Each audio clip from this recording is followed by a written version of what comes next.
continuar, se ve que Benjamín llama la atención, así que hola José, muchos amigos. Ahora, gracias a los colaboradores, estamos también difundiendo esta clase en directo en Twitter, y además la han grabado, así que se puede ver, y me dice aquí el colega tecnólogo que hay muchos que lo están viendo por ahí, y bastante en Chile, que la gente pues como está de huelga, cumpliendo con las exigencias de Benjamín, pues no viene mal escuchar una clase sobre Benjamín en plena huelga, así que por eso tenemos escucha. Me acuerdo una vez, estaba yo en Italia, había una huelga nacional en la universidad, y en la universidad di una conferencia, pero estaban en huelga. Pero como yo iba a hablar de filosofía de la liberación, les pareció que era un buen tema en medio de la huelga, entonces convocaron a la gente, y hubo muchísimos, como 500, para escuchar una clase de filosofía en medio de la huelga. Lo mismo puede decirse hoy en Chile, así que me parece muy acertado de que podamos transmitir estas clases también en Chile. Bueno, la clase 2, según el programa, es un autor no muy conocido, que vale la pena. Y vale la pena por una cronología. La vez pasada yo hablé un poco del nacimiento de un grupo de pensadores alemanes, y cuando digo alemanes estoy pensando en gente que nos da tema a nosotros como latinoamericanos. No crean que me interesan los alemanes por alemanes, me interesan los alemanes en situación concreta que puede servirnos a nosotros. Entonces no es una como idolatría eurocéntrica, sino un inspirarnos en gente que sufrieron temas que ahora han cobrado mucho mayor vigencia, y en América Latina, de tal manera que espero que hayan leído esas páginas de Ramón Grossfogel sobre el tema de la decolonización. Vamos a hacer referencia contigo. Me interesa esta generación de filósofos, pensadores judíos alemanes. Van a ver por qué. Porque van a hacer una crítica a la modernidad con sumo conocimiento, pero desde dentro de Europa y al mismo tiempo desde fuera de ella. Eran judíos sumamente asimilados. Eran judíos que decían: somos alemanes, no tenemos ningún resquemor en serlo, más eran muy asimilados, tenían gran cultura. Esta generación, hijo de otra, que habían sido grandes comerciantes, banqueros, etc. Estos jóvenes eran hijos de judíos ricos que pensaban ser profundamente alemanes, y en realidad lo eran, pero había empezado a surgir ya desde bien entrado el siglo XIX, desde la mitad del siglo XIX, un antisemitismo nacionalista. Y esto se entiende. Mire, una vez estaba yo en Berlín y fui a la sinagoga de Berlín, las pocas que quedan, porque los mataron a todos. Y hay una foto como de 200 participantes de la sinagoga, los judíos creyentes, sombreros, sacos, sobre todo de invierno, con pieles, y la verdad, todos tenían cara de burgueses de alto nivel. Eran 200 burgueses, pero eso no tenía nada que ver con un sindicato obrero ni nada, no, parecía realmente una foto de Wall Street. Ese grupo de muy ricos judíos, pues claro, tenía la competencia de los muy ricos alemanes burgueses, y por eso que Thyssen Krupp y los otros adhirieron al nazismo para liquidar a los semitas, pero los semitas también era el capital judío. Entonces esto explica algo del asunto. Pero otro es porque estos jóvenes de estas familias eran muy críticos. Y eran muy críticos de una Europa que conocían muy bien. Entonces eso es lo interesante para los latinoamericanos. Nosotros también somos coloniales. Significa también seres humanos de segunda. Si uno va a Estados Unidos, un latino, miren cómo lo están pasando ahora, son los que le están echando la culpa de la crisis. Y hay que leer los diarios para ver el racismo que hay en Estados Unidos. Hecha la analogía, se puede entender lo que es un judío en Alemania del siglo XIX. Era una especie de ladino que intentaba ser norteamericano, que ya había alcanzado un cierto estatus de la sociedad, pero gracias al racismo lo podían descartar en la competencia. Entonces hay cosas complejas ahí que se intercambian. Hermann Cohen, que es el que vamos a hablar hoy, hasta donde podamos, porque habría que dedicarle un semestre y no alcanzaría, nació, y lo voy a poner para que lo vean, 1842, murió en 1918, puede decir justo antes de la Primera Guerra Mundial. 42 significa 11 años después de la muerte de Hegel. Es decir, estamos en una etapa hegeliana. En 1842, acuérdense, los manuscritos de 1844 de Marx en Berlín. Puede decir que Marx tenía 26 años cuando nació Cohen, es decir, que era de la época, estaban en ese ambiente. Los posteriores, los voy a anotar unos cuantos para que no me los pierdan, son posteriores, puede decir, hay que esperar hasta 1878 para tener a Martin Buber, del cual vamos a tener también una clase, la relación entre Martin Buber y Benjamin. Los dos se conocieron, tuvieron relaciones. Por supuesto también Benjamin conoció a Cohen. Y estoy hablando de gente con la que él va a intercambiar ideas, va a leer sus libros, va a refutar cuestiones, etc. 1883, Franz Kafka. Y ustedes dirán, bueno, pero eso es literario, por supuesto. Pero amigos también, conocido de Buber, conocido de Benjamin, de todos, estaban todos muy en relación. Se leían, se discutían, se escribían cartas, y entonces las inspiraciones, el tema es complejísimo, porque no se puede leer a Benjamin así de primera, hay que empezar a entender de dónde viene. Diría que el asunto es mucho más complejo que estudiar a Marx.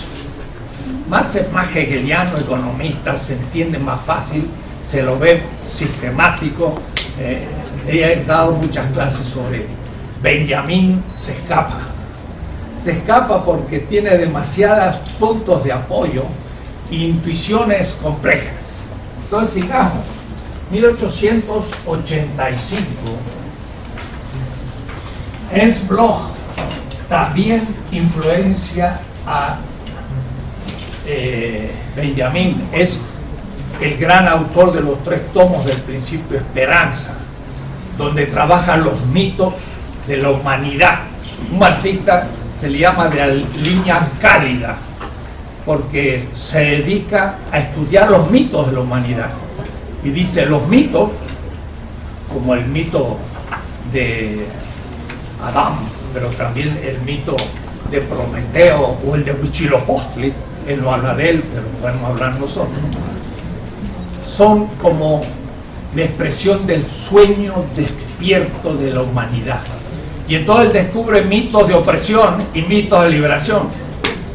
Y en los mitos de liberación toma Egipto, por ejemplo, y los esclavos que salen de Egipto como el mito prototípico de liberación de toda la cultura semita, judía, cristiana, musulmana y occidental.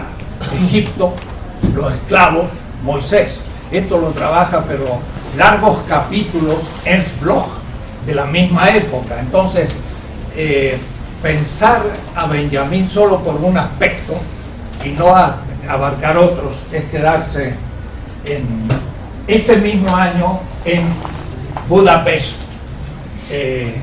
Nace George Lukács, que no está relacionado al grupo, pero lo pongo para que lo ubiquen. Es más bien un marxista, más racionalista, hegeliano, no de la línea cálida, sino de la línea mucho más racional, también kantiana. La historia y lucha de clases es una reinterpretación desde Kant y Marx, que va a salir en 1919, y eso sí va a influenciar a todos, hasta Heidegger. Heidegger va a leer el libro de Lukács y va a entender cosas que le van a permitir alejarse de Husserl, y también lo va a leer Benjamín como un libro al fondo. Entonces Lukács interviene en el grupo. 1886,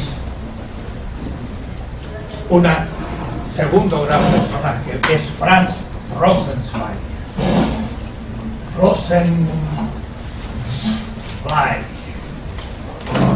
Este joven Rosenzweig es la gran referencia. Rosenzweig es conocido de Benjamín, va a leer su libro La Estrella de la Salvación, le va a impactar, va a decir, es el libro determinante de mi juventud.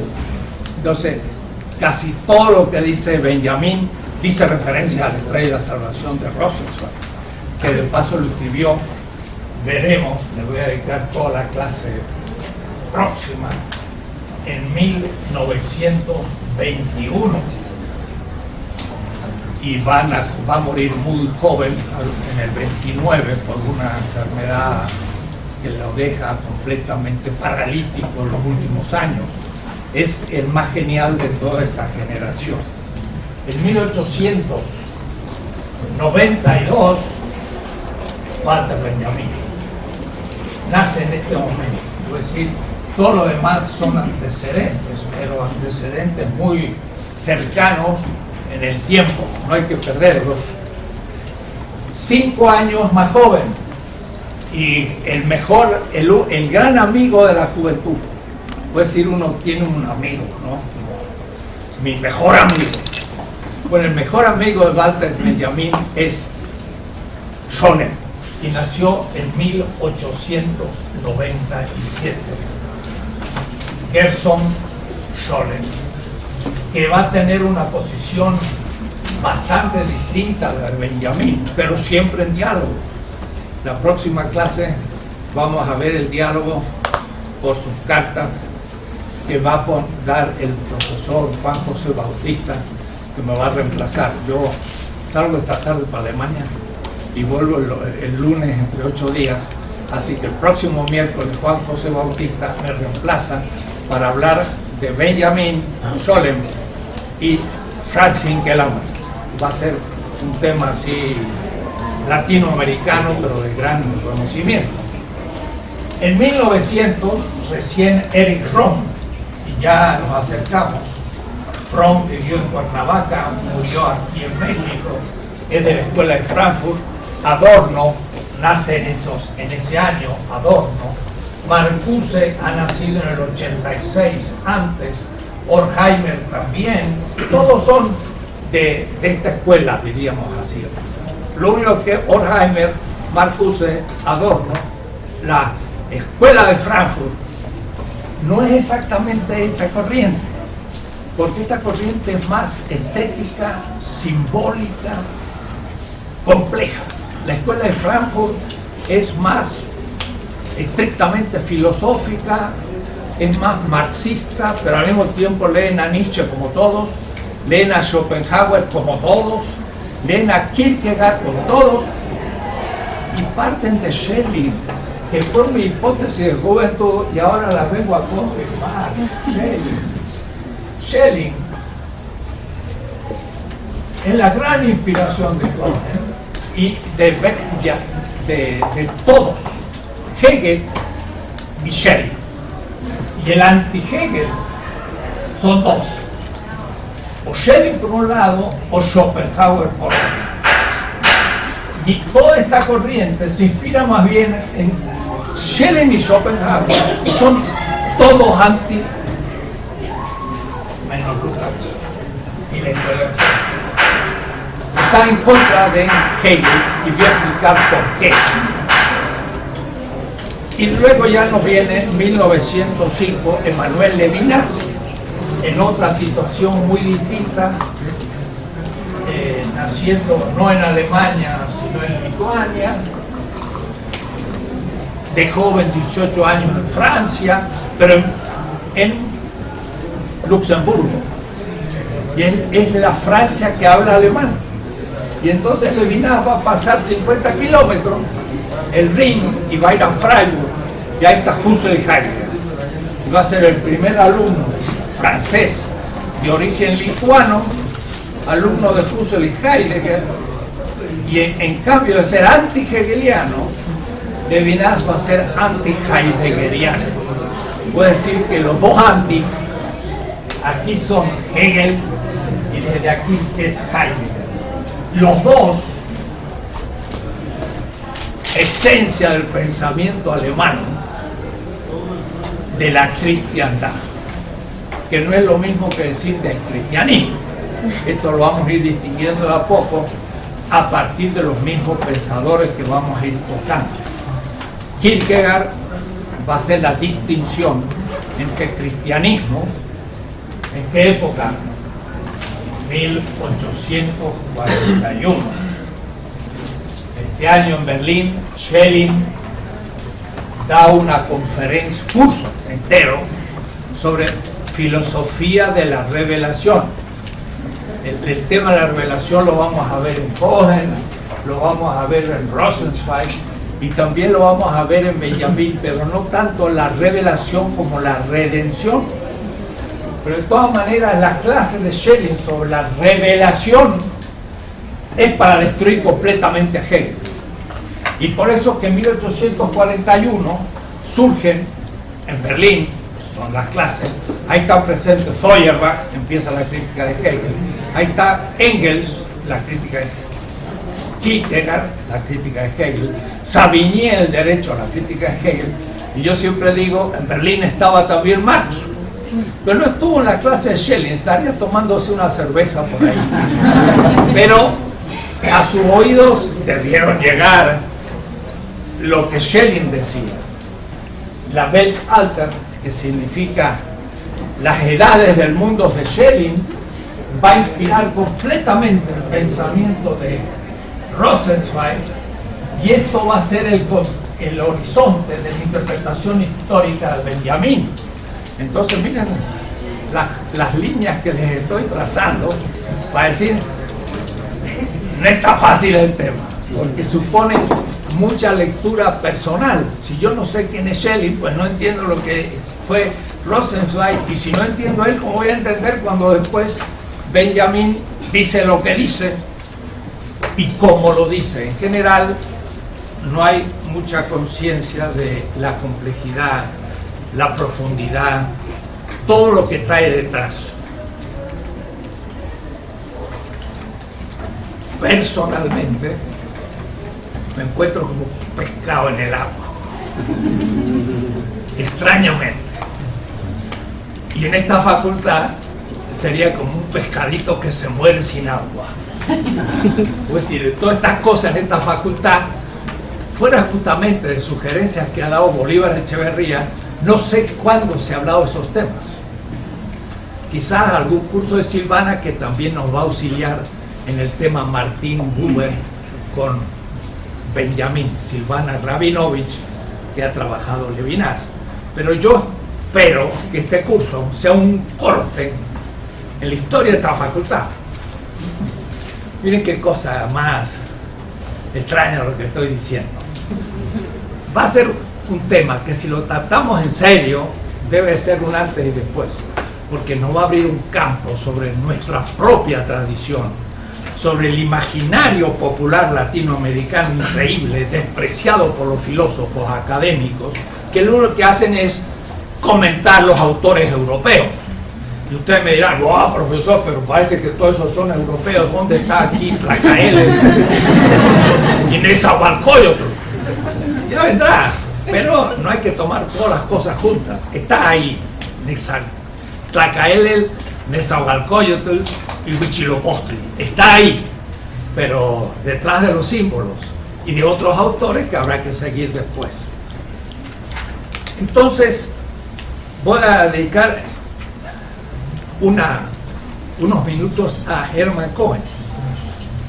Hermann Cohen, el nombre de Cohen es muy particular y ya lo dije, significa en hebreo nada menos que sacerdote. Cohen fue hijo de un maestro de escuela de un pueblito que se llama Kossowich, que queda al norte de Dresden. De paso, el internet sirve, así que me fui a mirar bien cómo quedaba, dónde y demás. Es un pueblito muy pequeño. Su padre era maestro y era cantor en la sinagoga. Y él, hasta sus 18 años, fue a una escuela primaria y el comienzo de la secundaria judía. Entonces Cohen tuvo una formación hebrea muy fuerte, pero después hizo el bachillerato, eminente pensador, una gran cabeza, y fue entonces a los 31 años profesor en Marburg, la escuela de Marburg. Entonces, Marburg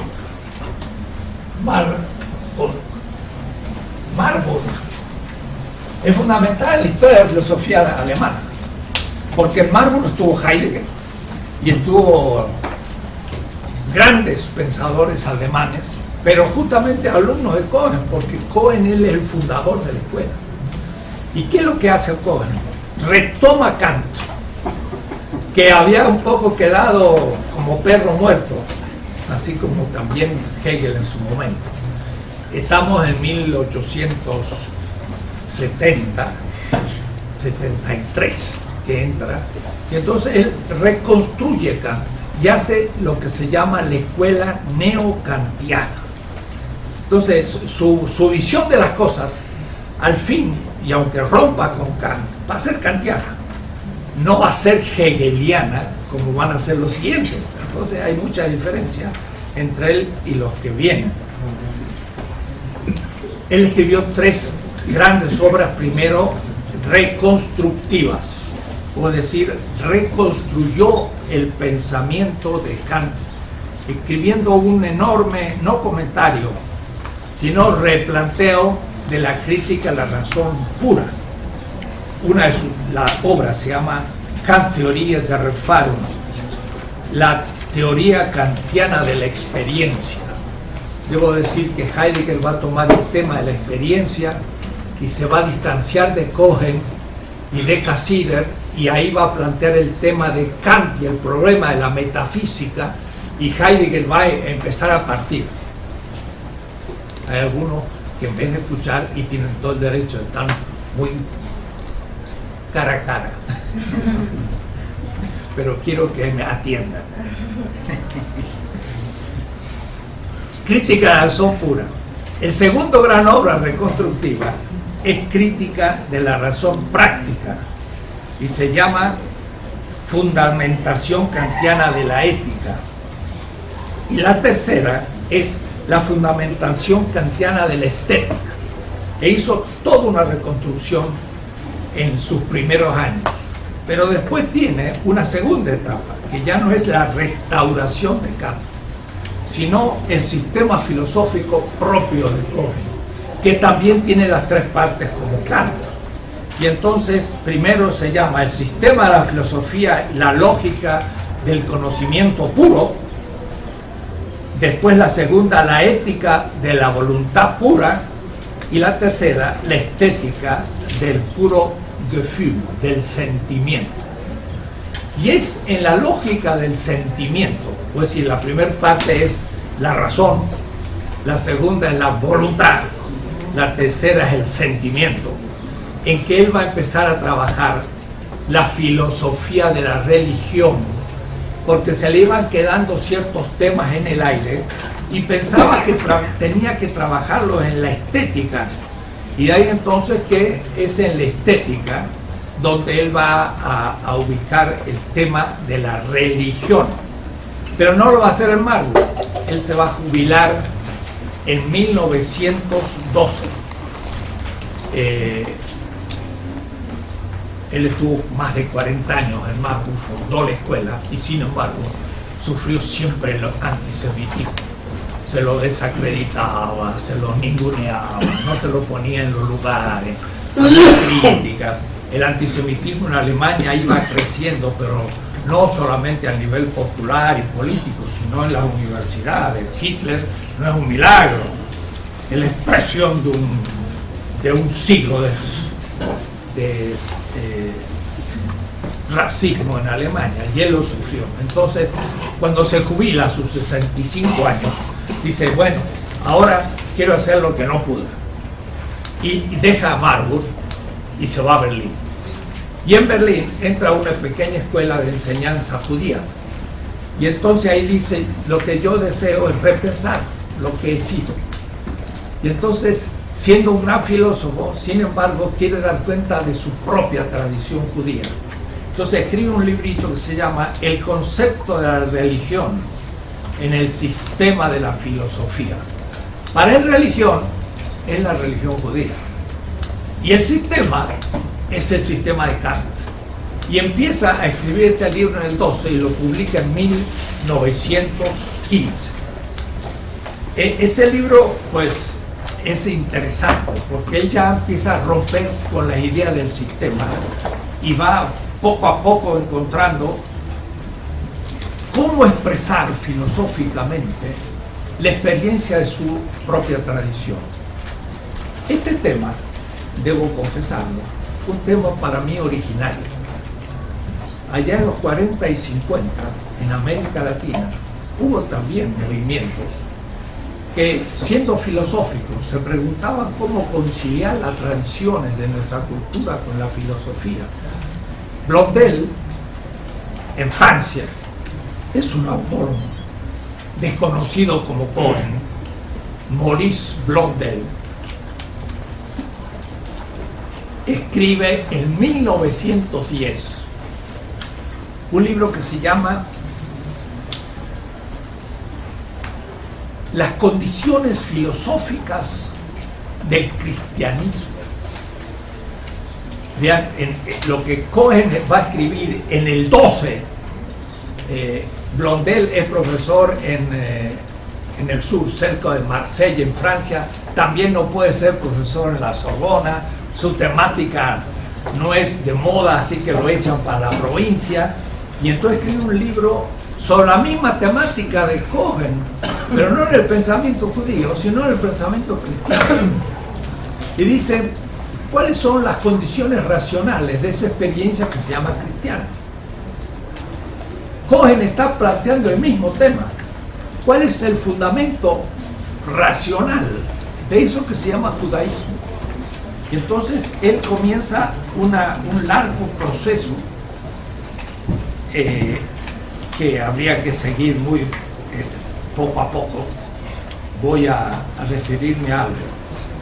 Cohen mismo describe la relación entre el sistema filosófico, que es el de Kant, y el pensamiento judío de la siguiente manera. Y entonces es un pequeño texto de Hermann Cohen en sus escritos juveniles.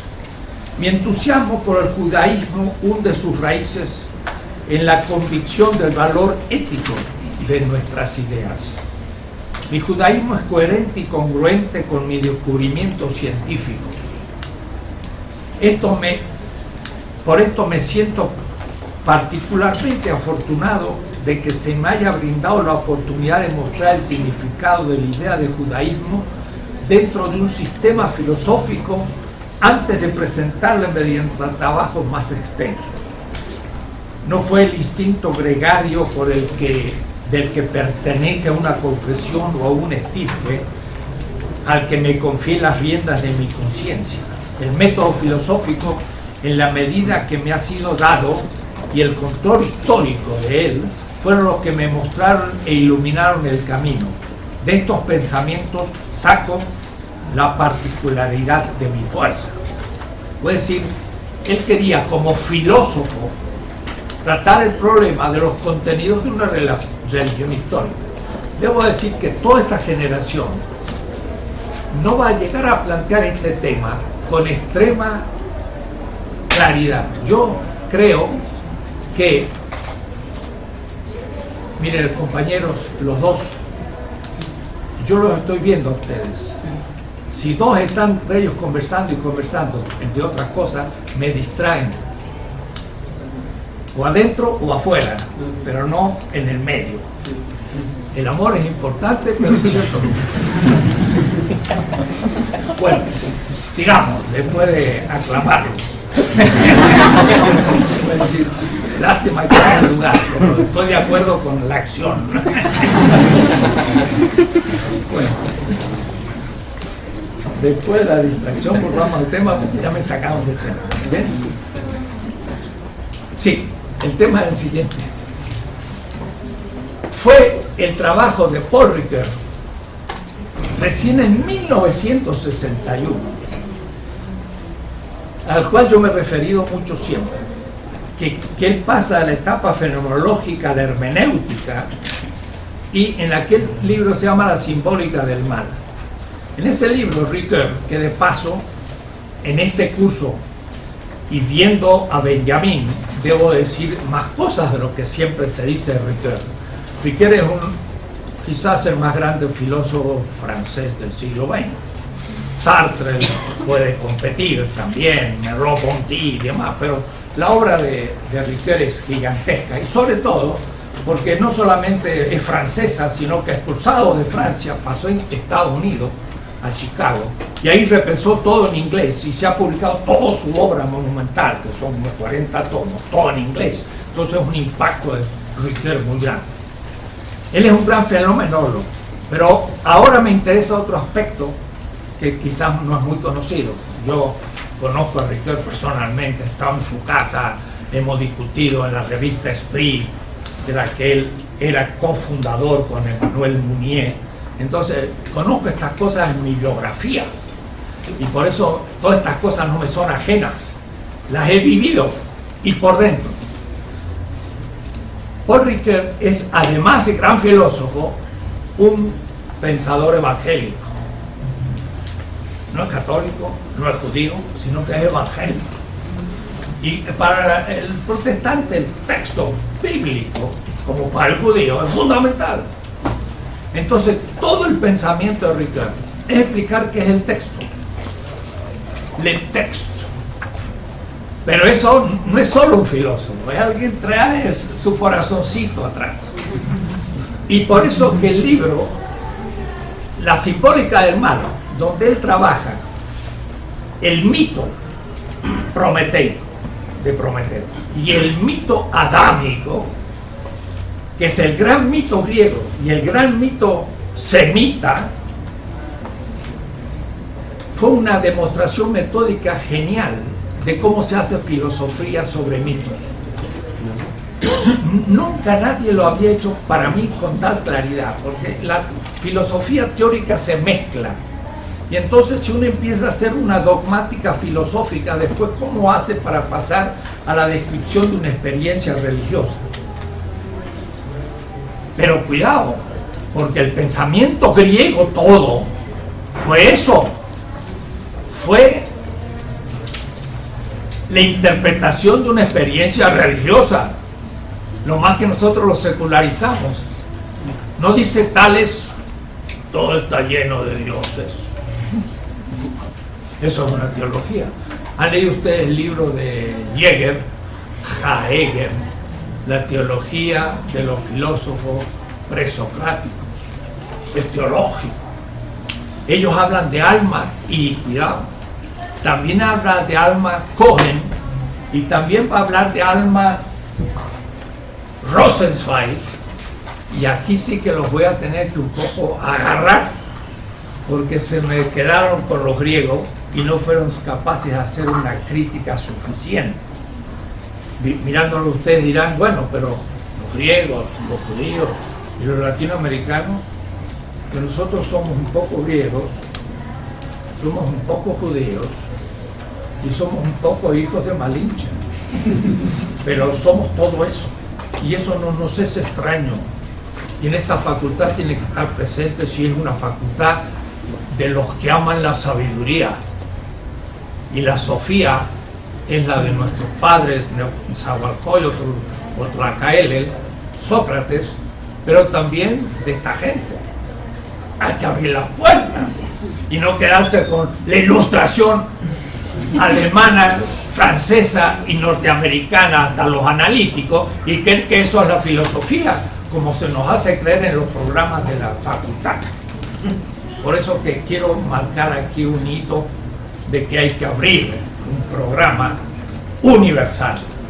Tenemos que empezar un diálogo intercultural. Tenemos que empezar a hablar con los chinos, con el Indostán, con el Islam, con el mundo bantú, con nuestros pueblos, los nuestros que quedaron avasallados por Cortés, y con los europeos y con los norteamericanos, pero no solo con estos dos últimos, sino entonces tenemos una visión muy estrecha de la realidad. Este curso es para romper esquemas y para poder ir a otros horizontes. Digo, el tema para él no era fácil y por eso que quiso, sin embargo, plantear la cuestión dentro todavía del sistema. Entonces, el índice dice así: la problemática del concepto de la religión en relación sistemática analógica. Interesante. Jorge Alberto hace una tesis sobre la analogía. Cohen usa siempre la palabra analógica. Habrá que preguntarse por qué. Con la historia de la religión y con la metafísica. Es decir, el concepto de religión en la historia. Hay que pensar que Hegel tiene 6 tomos de sus clases sobre la filosofía de la religión, que es una historia mundial, y empieza por las religiones del Oriente Extremo y llega a la culminación de la religión en el mundo germánico. Y la religión luterana es la culminación de la historia mundial de las religiones y tiene una visión absolutamente eurocéntrica de la historia de la religión. Hegel es el padre y por eso que va a ser el anti de toda esta gente, porque si el espíritu del luteranismo germánico es la culminación, pues el judío ya se quedó fuera y el latinoamericano también de paso, porque nosotros vamos a ser coloniales de eso, que va a ser otra situación completamente distinta. La relación sistemática analógica a la religión en la lógica. Esto exigiría todo un trabajo, como él va planteando los temas religiosos desde su pensamiento de la crítica razón pura. La relación sistemática analógica de la religión en la ética. Y ahí me quiero un poco parar en un punto, en la ética. Estando en Alemania, estuve 3 años, 4, y yo estaba en Mainz, Maguncia, que es al lado de Frankfurt, y Marburg queda a 100 kilómetros al norte.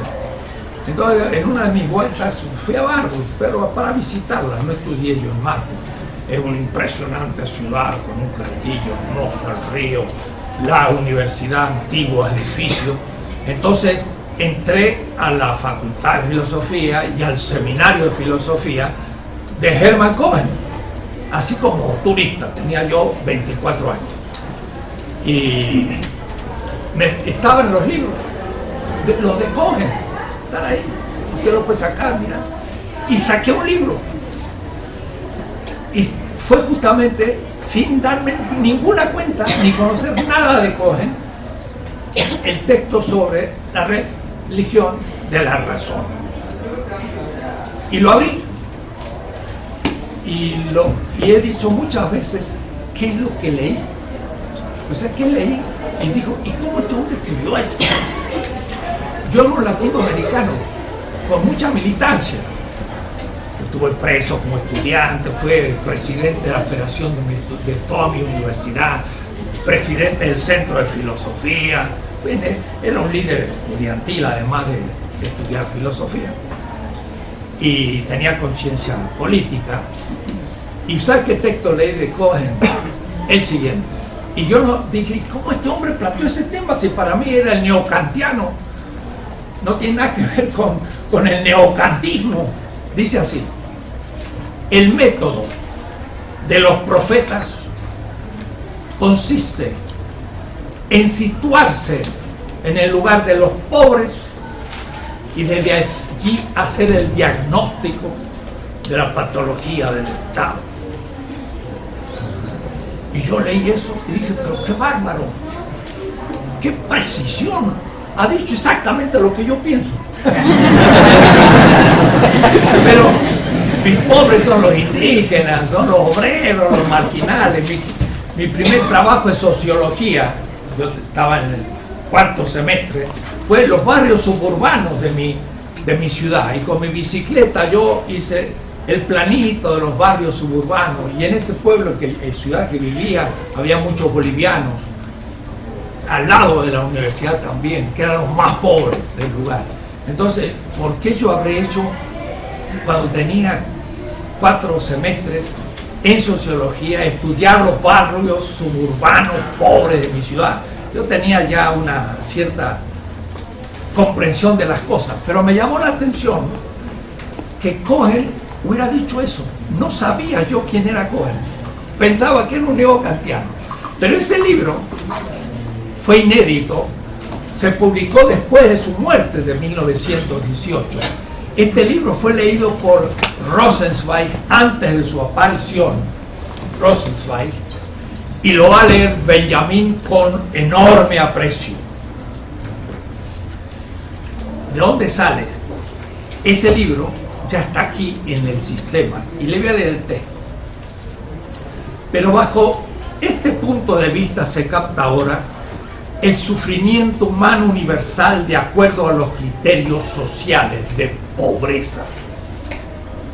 Como el místico se atiene a la muerte o el geopolítico a la guerra, así el político social se atiene a la pobreza. Queda uno desconcertado. Puede decir, ya estamos muy lejos de acá. Mira lo que dice, así como el místico se atiene a la muerte.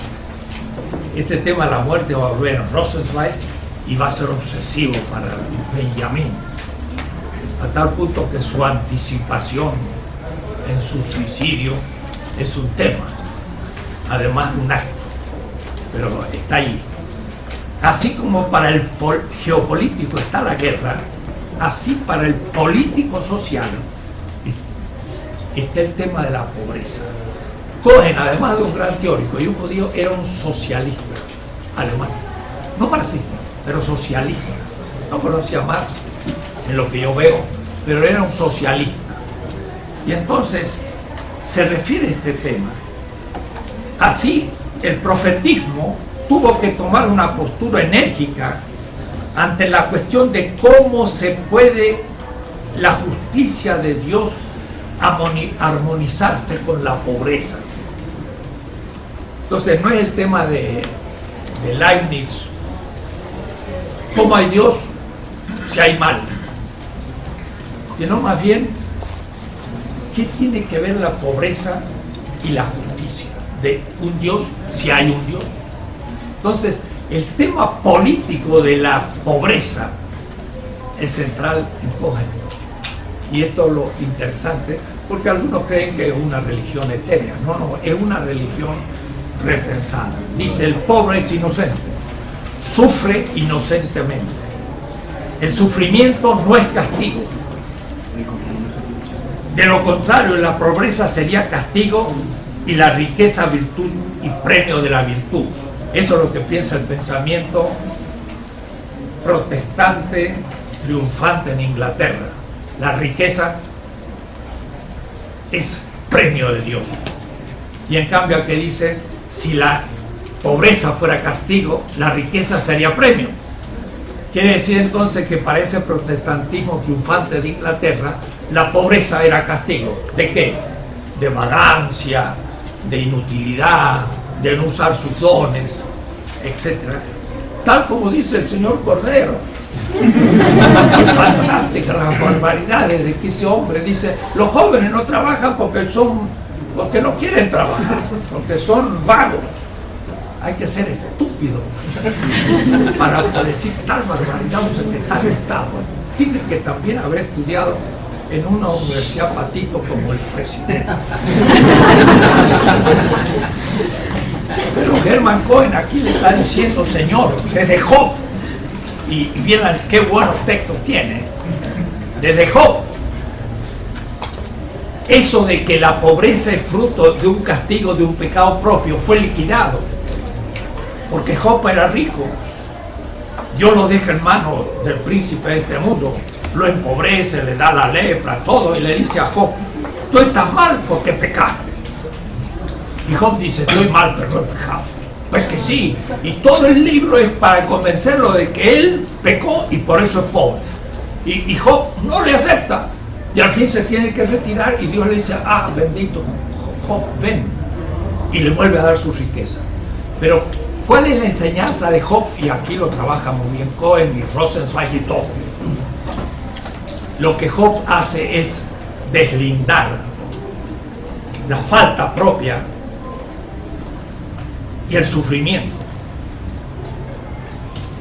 porque el sufrimiento es el efecto en el inocente del acto injusto del dominador, y entonces hay que saber discernir que la falta la cometió el dominador, y el pobre tiene la pobreza no como castigo, sino como efecto inocente. Por lo tanto, exige justicia. Eso es Job. Entonces, él dice, por el contrario, la pobreza es más bien el emblema de la piedad monoteísta. La raíz hebrea de la palabra pobre, anabim. Y entonces aquí es muy importante, anabim. Es muy importante conocer el hebreo para poder trabajar, porque las palabras dicen el significado. Anabí se parece mucho a Anabí, el profeta en hebreo. Anabí es el profeta en hebreo, como el profeta Elías. Nabiim, Nabi es el profeta, no. Por eso Anabí es el profeta. No, pero es que de otra manera, es el Nabi, Nabi, o Nabiim, profeta. Pero no tiene nada que ver con Anabim, el pobre. Y ahí que un judío, que le voy a llamar siempre Yeshua Ben Yosef, para que no me lo confundan con el de la parroquia o el de Cardenal Rivera. El Yeshua Ben Yosef dijo, bendito los Anabim, el pobre. ¿Pero por qué? Porque de él es el reino de los cielos. Vamos a ver lo que significa el reino de los cielos para todos ellos, incluido Benjamín. Porque si el orden es sagrado, bendito sea el orden. ¿Y quién es maldito? El que no cumple el orden. Y entonces el paria en la India, o el que no cumple el orden, va preso. Entonces, bendito el orden.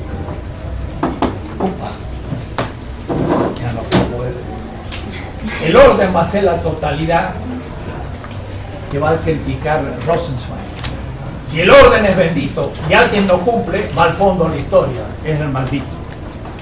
Pero si el pobre, que es el maldito para el orden, es el bendito, el orden es maldito. Y como el orden es la ley es maldita. Y van a ver lo que significa eso. Pero todavía estos temas los va a trabajar Cohen, no tanto. Trabaja unos espléndidamente y los otros todavía los tiene sin tratar. Entonces hay como contradicciones. Dice, la raíz hebrea de la palabra pobre favoreció el pensamiento fundamental. Pobre significa originalmente oprimido y también humilde. Pero humildad es la virtud del pobre, el emblema del sufrimiento genuino. Y sigue hablando. Pero este pobre es humillado y tiene que ver con el reino. Pero él se encuentra, me anticipo, Cohen no tiene para nada categorías económicas para entender económicamente quién es pobre. Benjamín sí los va a tener. ¿Gracias a quién? A Marx, que es otro judío, que nació por ahí, en 1818, Marx, y que murió por acá, 1882. Así que está mezclado con esta historia, no es una persona extraña, sino que es de ellos. Entonces, cuenta usted lo explosivo que va a ser descubrir al pobre humillado, sufriente, místico, con categorías económicas precisas, que es el que se les trae plusvalor. Eso es Benjamín, mesianismo materialista. Pero eso no es solo Benjamín, hay muchos otros Benjamines. Y vamos a estudiarlos también en América Latina. Y entonces ahí se entiende lo que dijo Michael Levy. En América Latina se ha hecho lo que Benjamín tuvo como intuición. Hicimos en América Latina, y lo digo en primera plural, lo que Benjamín intuyó, pero no hizo, intuyó. Nosotros lo hemos hecho línea por línea, clarito, clarito. Vamos a ver cómo se va a ir produciendo todo eso. Pero, dice, pero los profetas discrepaban. La filosofía de la cultura no los podía consolar de la desolación que sentían en presencia del sufrimiento humano, que es la pobreza.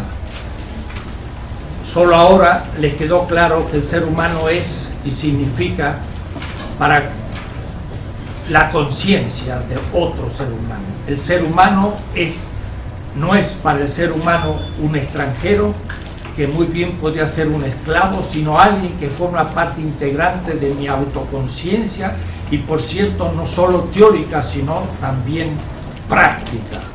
Y dice, ¿y cómo se obtuvo este descubrimiento práctico? Debo decir que en general todos, incluyendo Cohen, Rosenzweig y Benjamin, toman al judaísmo un poquito como caído del cielo.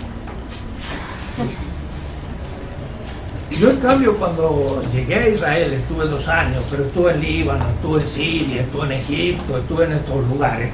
Digo, si todos estos son semitas.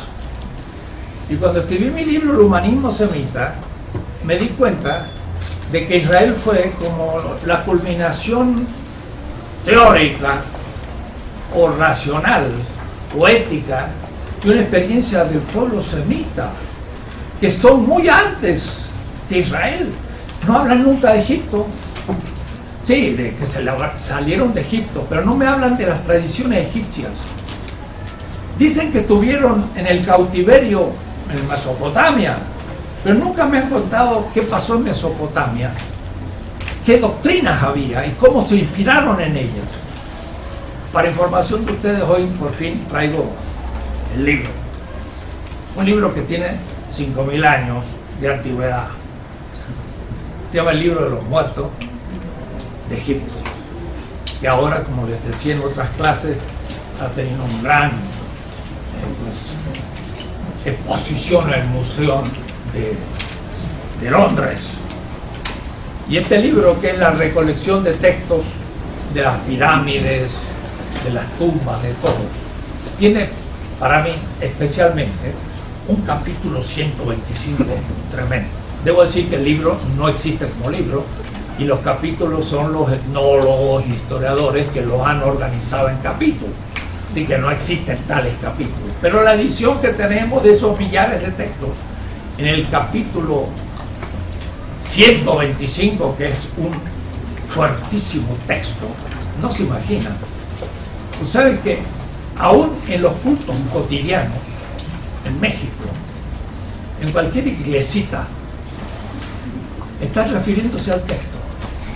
Mira, hay unos momentos que el muerto, y no digo el alma, y con eso van a ver ustedes lo que va a significar, ante Maat, que es la gran diosa del juicio, y todos estos autores por ahí van a hablar del juicio, pero nunca se van a referir que es un mito que viene de Egipto y que no es judío. O si ustedes quieren, Israel lo tomó de los palestinos de los egipcios 30 siglos antes. Entonces, en el gran sala de Maat, que es la dios de la justicia, que es el orden del mundo, lo que los griegos van a llamar la ley natural.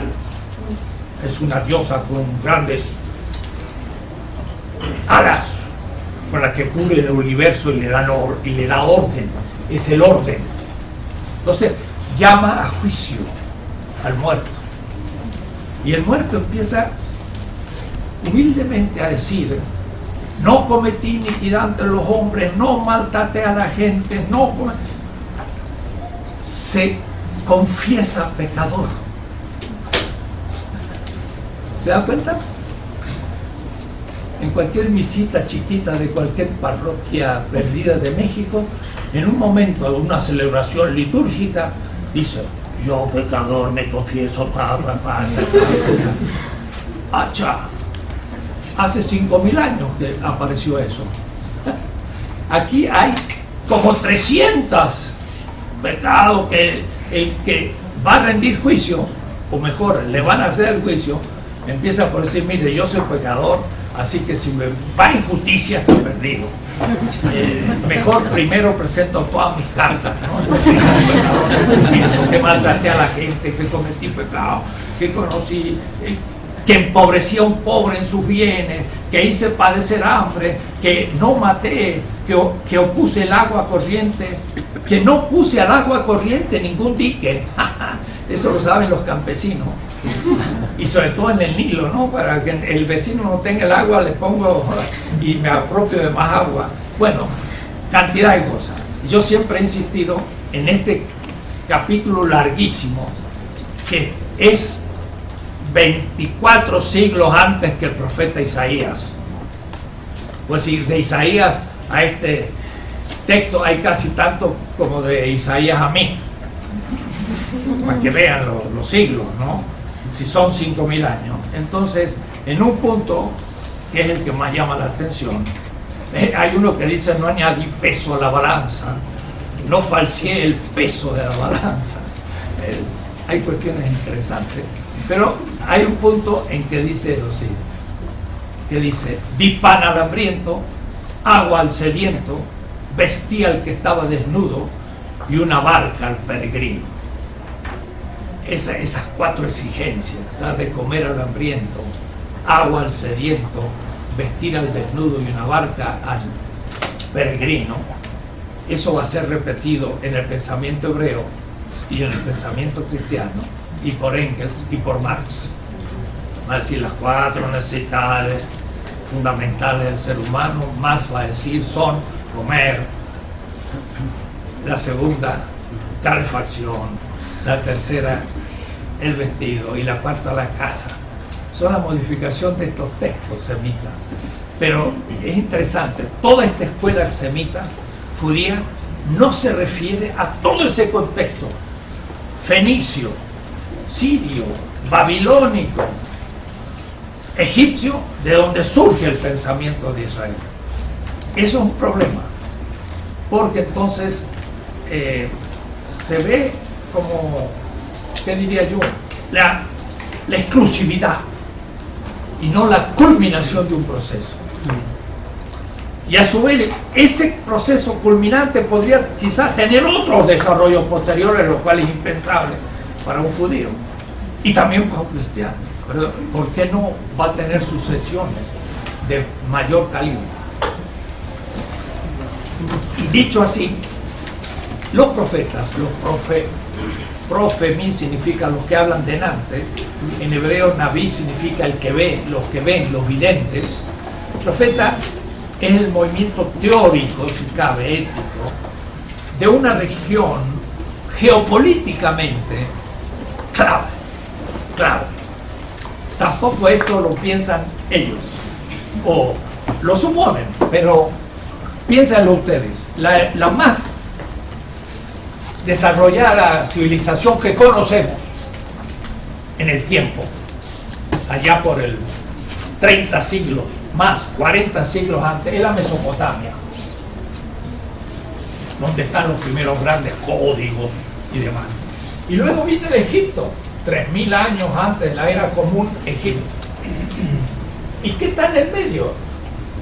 Está esa Palestina hoy todavía en lucha. Miren qué notable, ya lo he dicho en mis clases. Gaza, la ciudad de Gaza, tiene 6000 años. Es 2 veces más antigua que Jerusalén.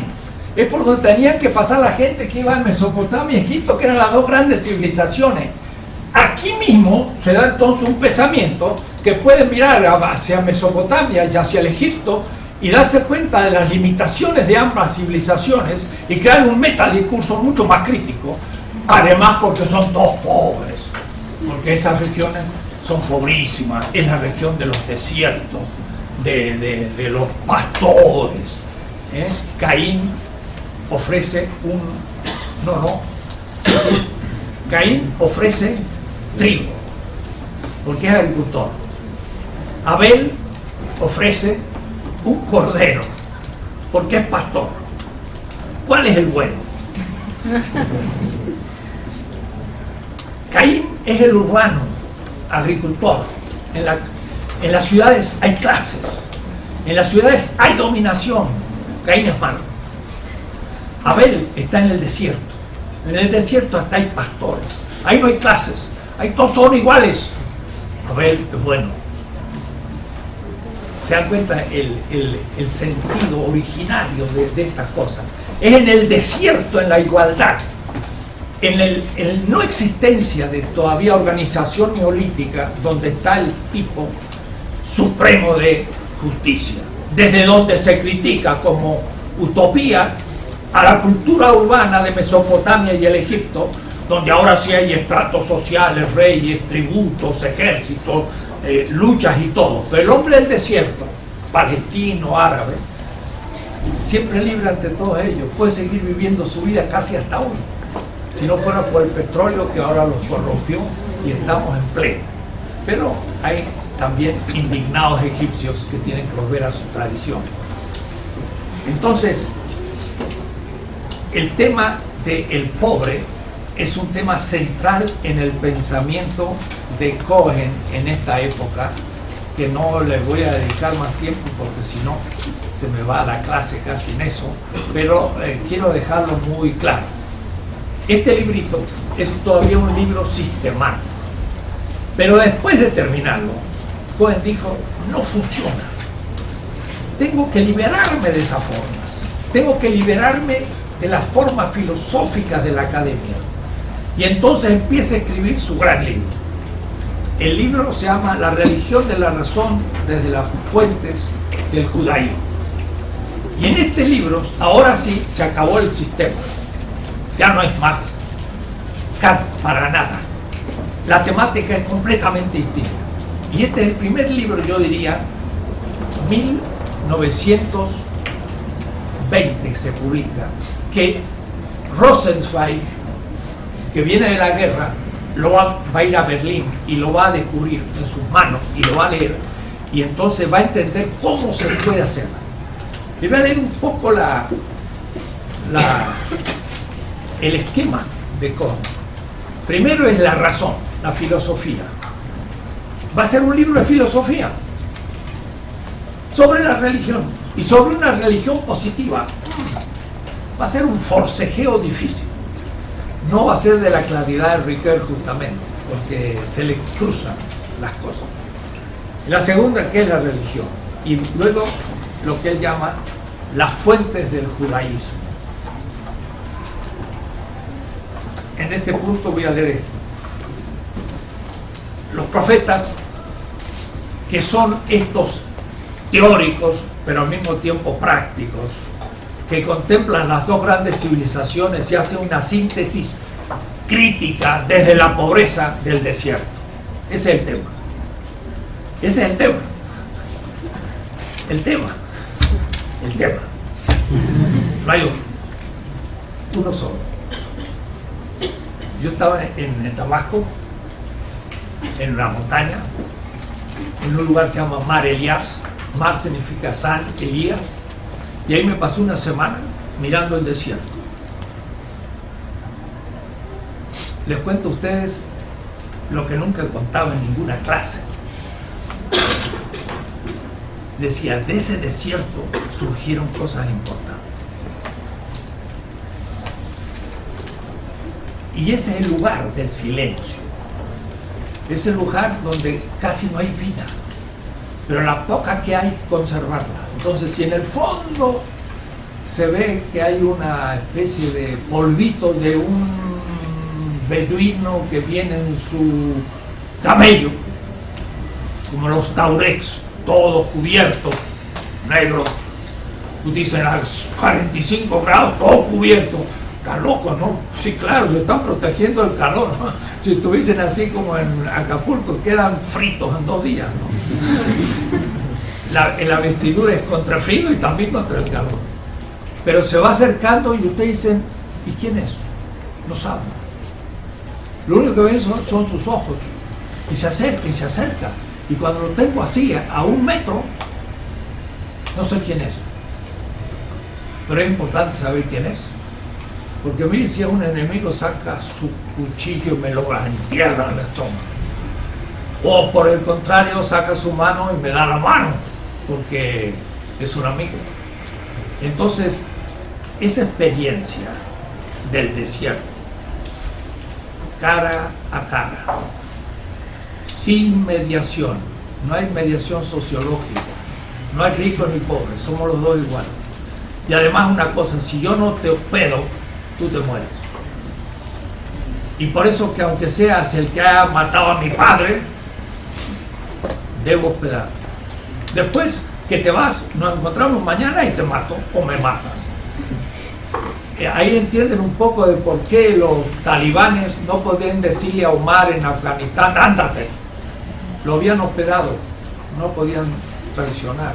Eso los marines y los Bush y todo eso no saben nada. Pero es la vitalidad. Y además es el cara a cara. Debo decir que esta categoría fundamental solo por Levinas va a ser planteada. Ninguno de estos autores lo descubre y tampoco Benjamín, que para mí es la primera de todas las categorías de ese mundo. Y es muy superior a todas las categorías posibles en el mundo griego.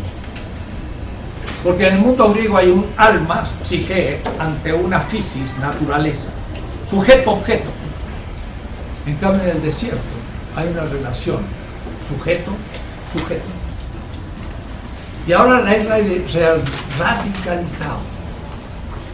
Nuestra primera vida no es dentro de la naturaleza, sino que somos 9 meses una piel debajo de la piel. No solo cara a cara, sino una cara en formación dentro de un vientre. Puede decir un sujeto dentro de un sujeto, es la primera experiencia. ¿Qué tal? ¿No es así? ¿No es lo más obvio? Somos mamíferos. Puede decir que la relación no es sujeto-objeto, griegos modernos, ni siquiera sujeto-sujeto, sino tendría que representar un poquito así, mire, sujeto y dentro del sujeto. Eso fue mi primera experiencia preempírica. 9 meses. Y estoy diciendo las cosas con mucha precisión, kantiana, preempírica. Puede haber una experiencia preempírica, claro. Mis ojos no veían, mis narices no tenían perfume. Mis oídos sí oían un poquito al final de los 9 meses, pero poco. No respiraba mi boca, no digería mi estómago y sin embargo vivía. El parto es un momento tremendo en el que el sujeto deviene cara a cara ahora. La madre y mamá comen a alguien, no a algo. Mire qué experiencias. Eso no lo pensó la filosofía griega ni moderna. Ni Heidegger, ser en el mundo, pero compañero, antes del mundo está el otro. Entonces ya estamos aquí. Heidegger, adivinás, pero es un fin de un partido. Mientras tanto hay mucho que caminar. Y Benjamin se encuentra en el camino. Tampoco al final, pero está en cruce de camino que me permite a mí plantearle a ustedes todas estas cosas extrañas. Extrañas porque no creo que se hayan planteado. Entonces, los profetas no eran filósofos. Quise explicar quién eran los profetas. Eran estos genios prácticos, teóricos, que conciliaron por primera vez dos mundos, pero lo hicieron desde los pobres, no desde las clases dominantes faraónicas, ni de los reyes Asurbanipal o Darío, o después de Alejandro, que va a ocupar la Mesopotamia y el Egipto. No va a serlo de arriba hacia abajo. No van a ser como Aristóteles, el maestro de Alejandro, o Platón, el de la maestro de la aristocracia ateniense, esclavista, sino que van a ser esclavos desde abajo. Los profetas no son filósofos, pero sí políticos, dice Cohen. Y en política, idealistas más congruentes que el mismo Platón. Claro, decirle idealista en el sentido metafórico de la palabra y no en el sentido técnico-filosófico. El pobre se volvió para ellos el símbolo del sufrimiento humano. Y si su Dios mesiánico había de suprimir cabalmente el sufrimiento asentado firmemente en la moralidad de la tierra, entonces habría de erradicar la pobreza, la raíz del sufrimiento en la tierra. Así su Dios de los profetas se convierte en el Dios de los pobres. En el pobre se reconoce su concepción de la sociedad y el síntoma plástico de la enfermedad del Estado. Este fue el texto que yo leí y no sabía. Pero siempre lo recordé de otra manera. Quizás todavía más bonito, pero... Porque miren lo que yo dije. El método de los profetas consiste en situarse en el lugar de los pobres y hacer el diagnóstico de la patología del Estado. Y en cambio, miren lo que escribe muy bien Cohen. Así su Dios se convierte en el Dios de los pobres. En el pobre reconoce su concepción de la sociedad, o es decir, no tengo el texto alemán, no va a ser que mi traducción sea mejor que esta y por eso no es la misma, porque dice, no reconoce su concepción de la sociedad. Es lo que yo dije, el diagnóstico de la patología, de los síntomas, la patología, y le dice plástico, no me gusta, de la enfermedad, eso se dije porque era patología, del Estado. Este es el texto que leí en Marburg de casualidad. Miren qué casualidad, página 18, prólogo de este libro. Lo abrí así y leí ese texto. Dije, ¿cómo puedo escribir este texto?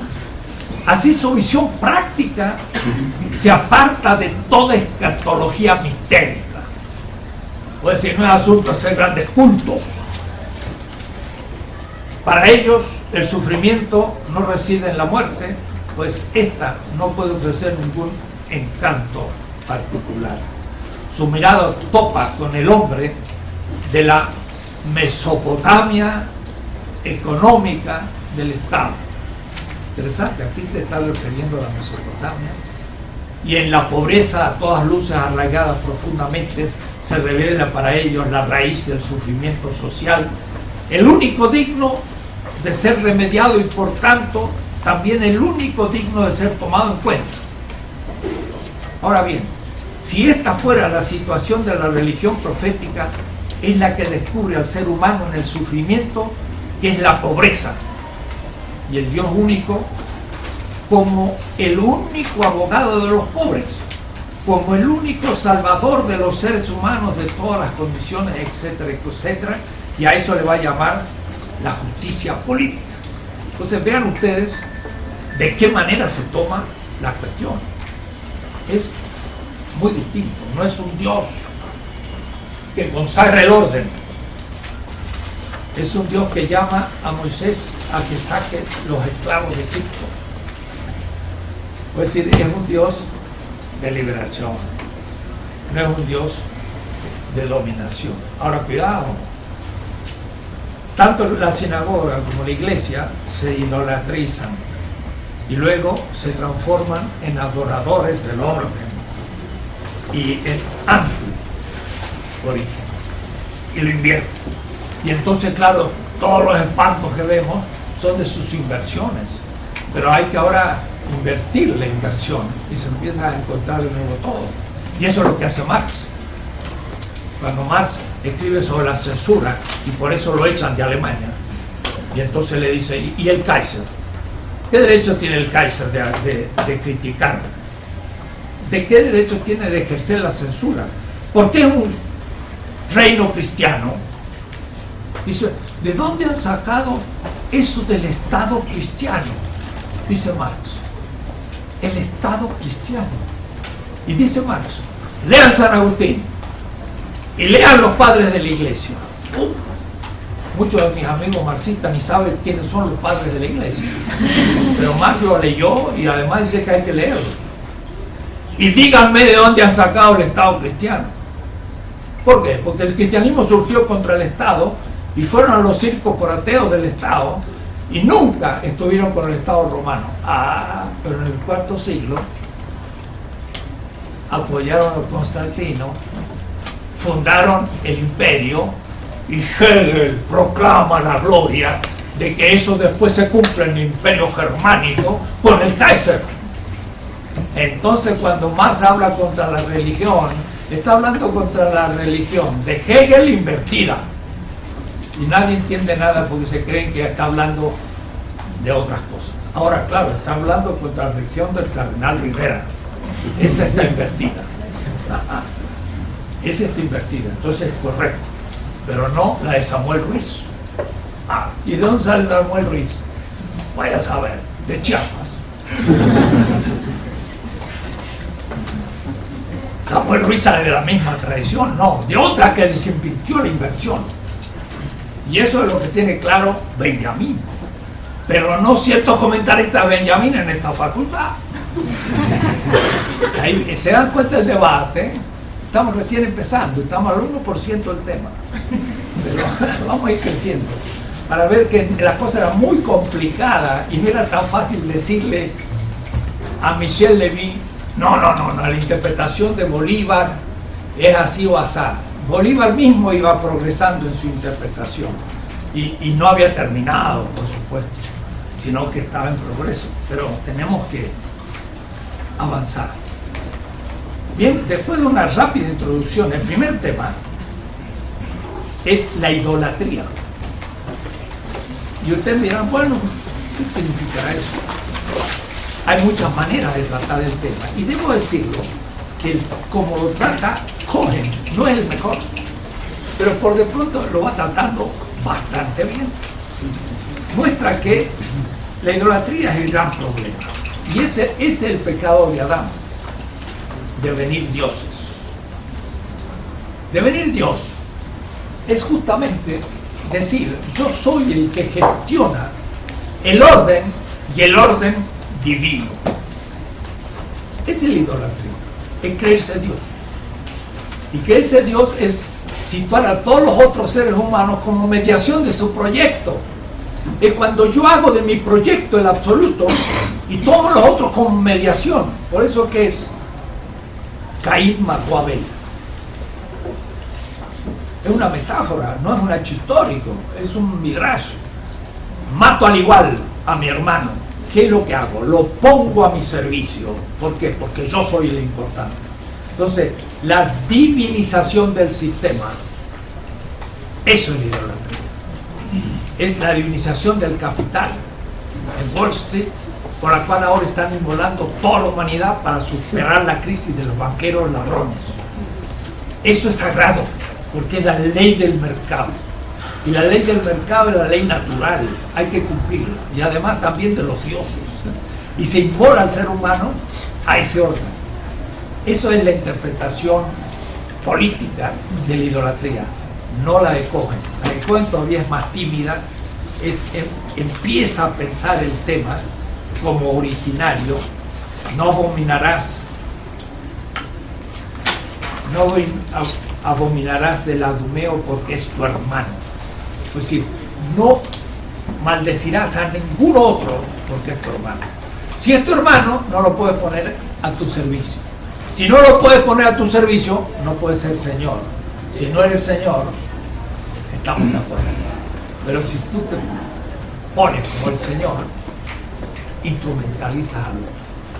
El segundo tema, que es arduo, y este va a ser un tema tremendo para Franz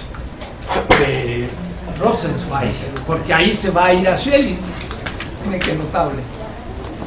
Rosenzweig se va a ir a Schelling para descubrir el tema de la creación, que de paso es un tema sumamente complicado, que yo no me metería demasiado en ese tránsito, pero ellos le dan mucha importancia y Schelling escribe 400 páginas sobre el tema. Schelling es un tremendo, y sin embargo es cristiano, pero los judíos se inspiran, porque el tema es lo siguiente: o todo es divino o ha sido creado, y si ha sido creado, ¿cómo es posible? ¿Cómo es posible que haya un creador? Si un creador crea, ¿para qué crea? Si es creador, si es infinito, si es cumplido, si es Dios, ¿para qué otro? ¿Para qué otro? Y ese otro no está en él, ya. Y entonces ahí hay un tema racional imposible de solucionar para mí. Y se pone entonces él a discutir el tema de la creación. Pero yo tengo más bien una línea más política de este tema. Él no lo descubre. No descubre una visión política del tema de la creación. Mire cómo lo planteo yo en mi filosofía de liberación, que ahora he publicado en el Fondo de Cultura Económica. Esto se dice en 3 líneas. En 3 líneas yo digo el tema, pero está complicado. El primer texto hebreo en que se habla de crear algo de la nada, y la palabra crear, barishit, bara significa crear, pero crear no es producir, ni es poner, ni es nada, es poner algo de la nada. Debo decir que Marx usa esta palabra, Schöpfung, crear, y dice: en el tiempo necesario el trabajador reproduce el valor del salario, pero en el plus tiempo del plus trabajo crea valor de la nada del capital. Y usa la palabra Schöpfung, creación. Debo decir que ningún marxista advirtió ese uso de la palabra. Usted mira, profesor, usted es un poquito petulante, es usted un poquito soberbio. Usted ha dicho: ningún marxista descubrió. Y bueno, yo me acuerdo en 1985, en el 5º piso del marxista-leninista de Berlín, junto al Alexanderplatz, discutiendo con 8 investigadores que editan Marx del inédito al alemán. Y le planteé el tema y no lo sabían. En el marxista-leninista de la DDR, que era la Deutsche Demokratische Republik, antes de la unidad. y los desafíos que me encuentren alguien que lo haya visto y me lo traigan para decir yo soy el segundo o el tercero. Pero esto es grave, porque miren lo que he dicho, si alguien sabe algo del marxismo, en el tiempo necesario el trabajador reproduce el valor del salario. Reproduce, dice, reproducción. Pero en el plus tiempo del plus trabajo, crea valor de la nada, dice Marx. No usa la palabra producción ni reproducción, sino Schöpfung, creación, el tema del capítulo. Crea valor de la nada del capital. ¿Por qué? Porque lo saca de la subjetividad del trabajo vivo, del trabajador que se lo pone gratis. Y ese es el plusvalor no pagado. Y esa es la esencia de la pobreza. Claro, esto Cohen no lo sabe, porque es un kantiano. Y Benjamin posiblemente tampoco lo sepa, porque no sé si leyó El Capital. En la terminología de Benjamin no se ve muy claro, un uso preciso. Es el marxismo asumido como totalidad, lo cual es suficiente para un gran filósofo y un gran esteta. Pero nunca él habla del plusvalor en un sentido preciso. No, porque tampoco hay que exigírselo. En estas aulas hemos hecho ese trabajo de descubrir cosas interesantes. La creación es importante, pero sobre todo, ¿saben para qué? Para ateizar el cosmos.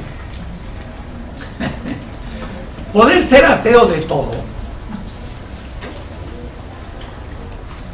es decir que alguien otro creó todo. Eso es lo que dice Proudhon en el prólogo a la filosofía de la miseria, no la miseria, la filosofía de Marx. Ese librito todos lo han escuchado nombrar, pero nadie lo ha leído. Léanlo en el prólogo.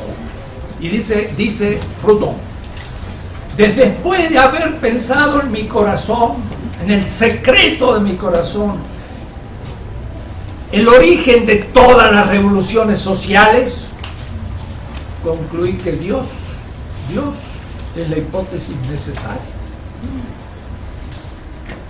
¿Pero en qué sentido? Que es un Dios creador.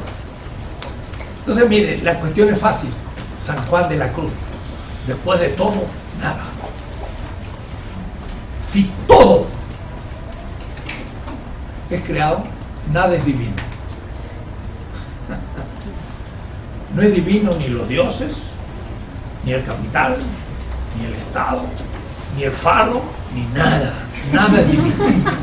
Para la carne, ¿no? Ateísmo. El ateísmo es posible si pienso que lo divino es otro que todo. Es decir, el orden no puede ser divino si el divino es otro. Y aunque fuera, no hubiera, miren lo que voy a decir, ya no lo dice Cohen, ni lo dicen ellos, sino lo digo yo. Aunque Dios no hubiera, qué buena hipótesis para ateizar el cosmos y la política y todos los sistemas. Con hipótesis. ¿Se dan cuenta? Porque si lo divino es otro que todo, todo no es divino. El Estado romano no es divino. ¡Pah! Van todos al circo a morir, porque era fundamental que fuera divino. Que la ley no es divina, entonces usted va a la cárcel. Que el machismo no es divino, entonces todo esto. Puedo decir, esto no lo vio Cohen, pero ¿saben quién lo vio? La madre de los macabeos. Porque la madre de los macabeos, que era un revolucionario, allá por el 200 años de la era común, luchaban contra los griegos en la región de Palestina. Eran 7 hermanos, martillo.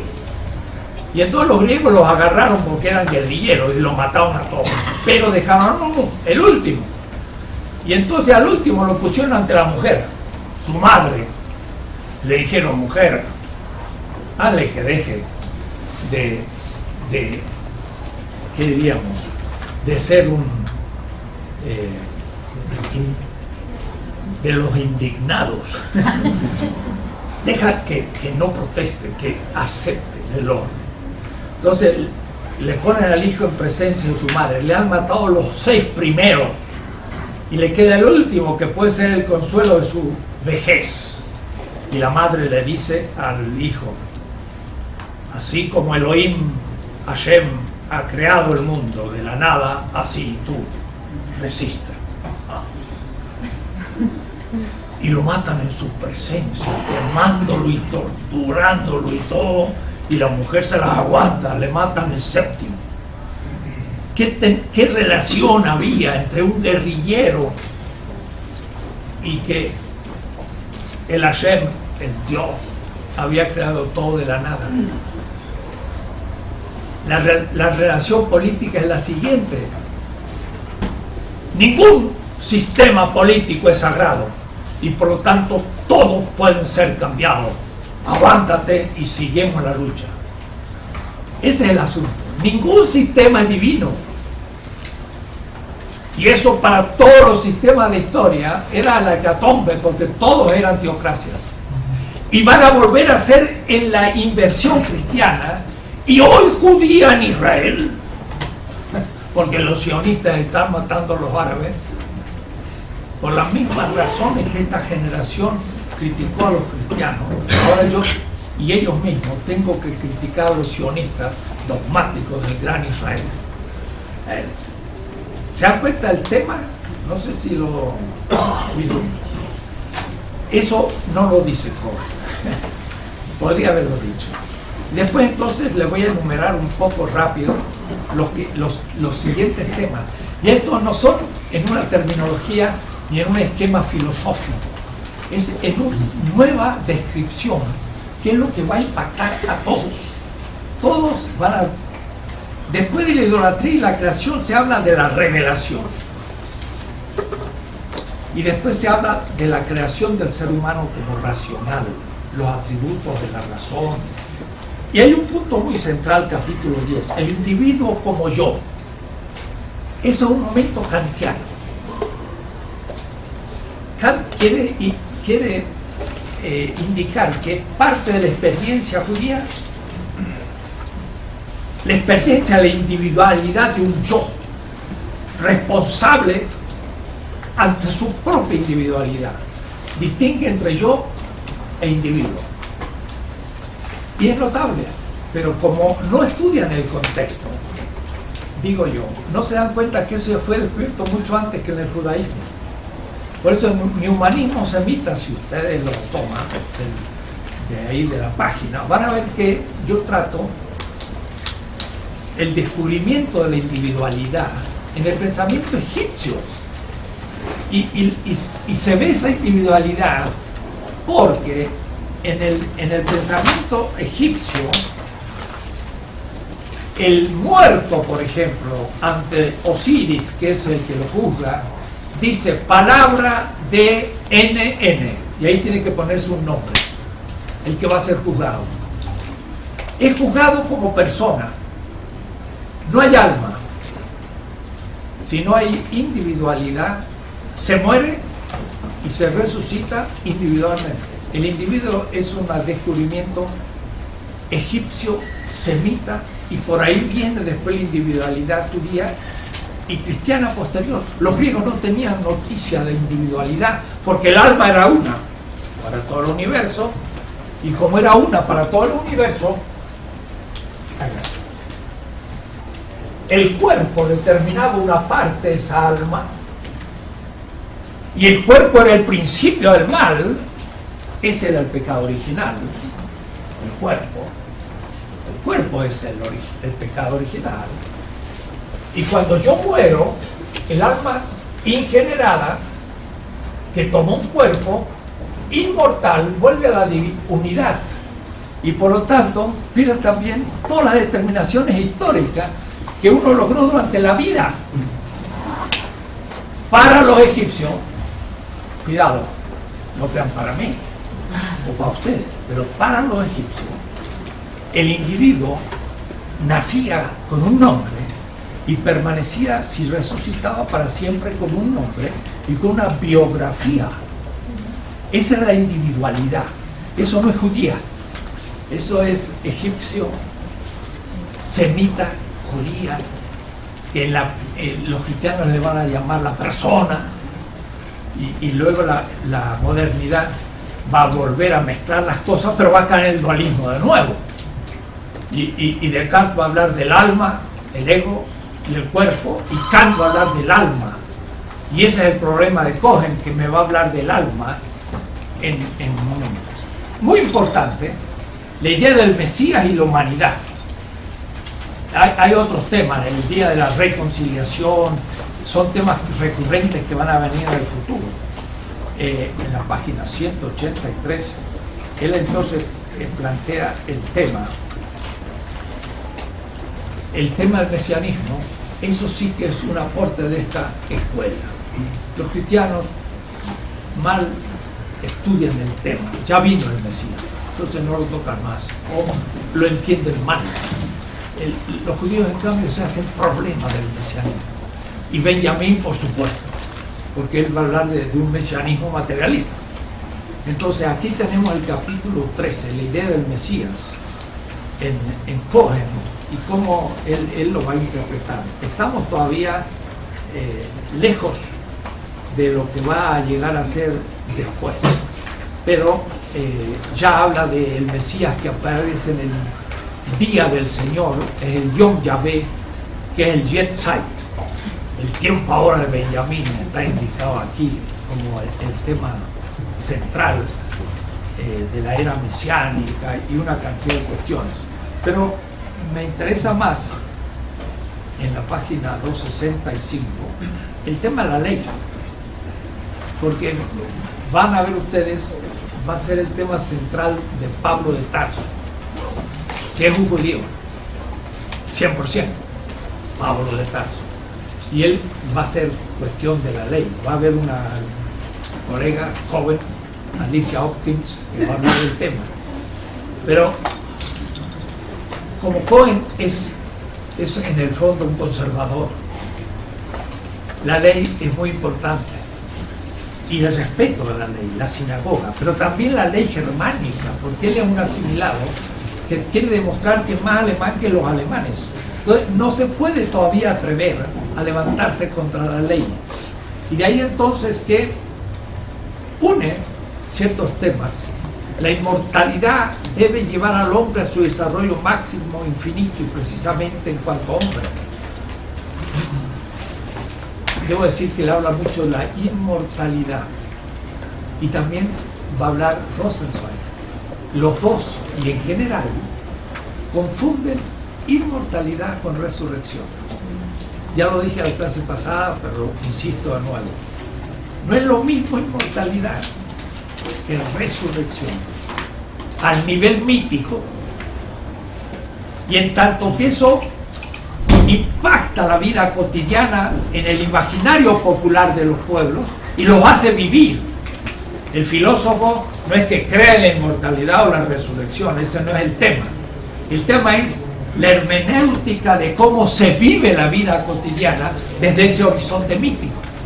Si yo creo que hay inmortalidad, y Cohen y Rosenzweig hablan de ello, entonces de cierta manera soy dualista. Puedo decir, estoy en esta posición.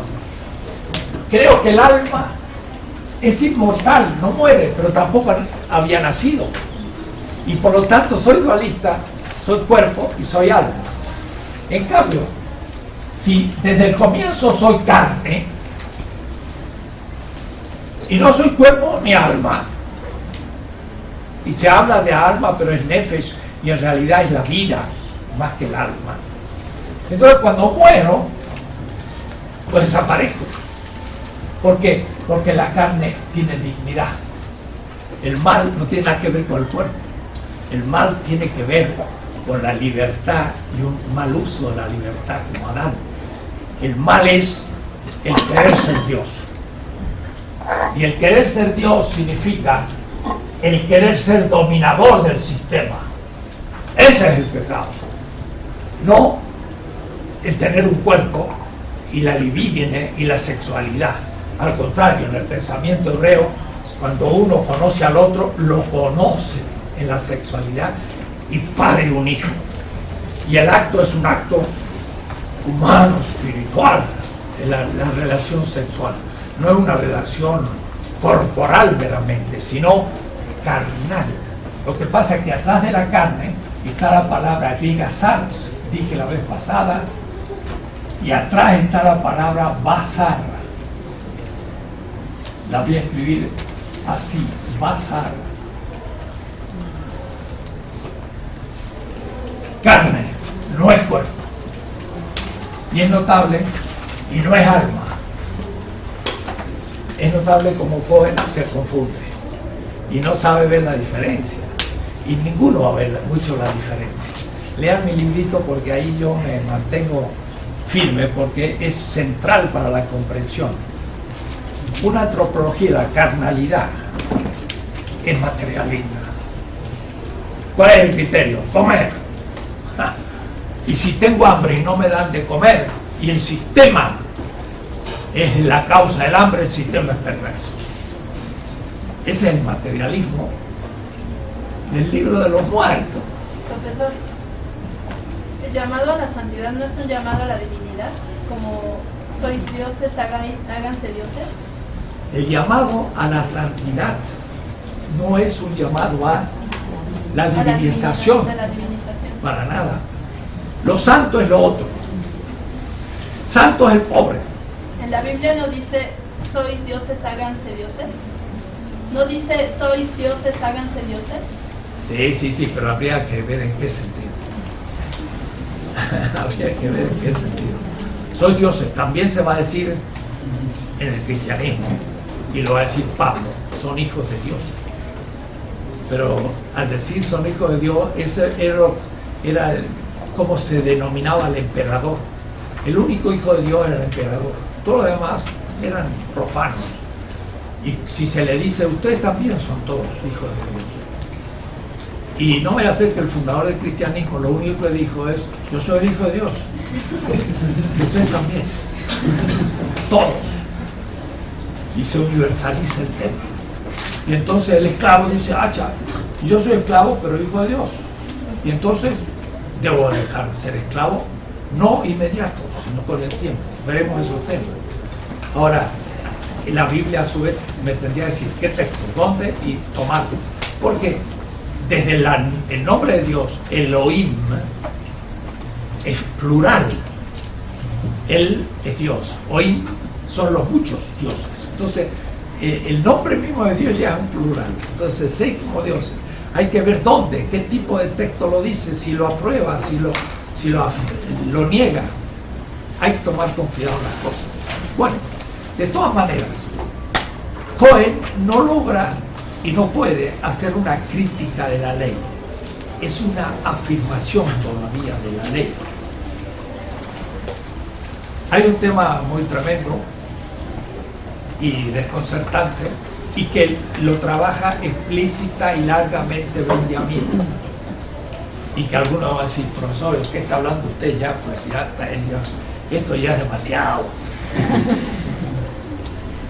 El tema de la oración.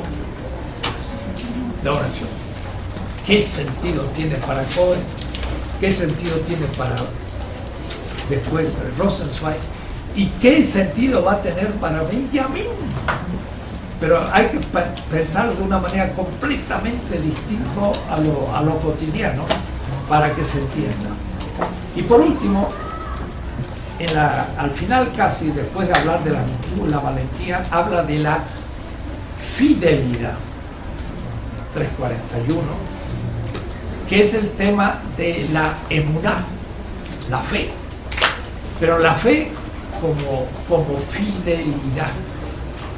Y eso, bueno, eso nos va a referir no solamente a Benjamín, sino a Badiou. Badiou en sus textos de filosofía política trata a Pablo, y Pablo es fiel a una verdad que inaugura un nuevo mundo. Y lo que pasa es que detrás de eso está la palabra emuná, que significa fe.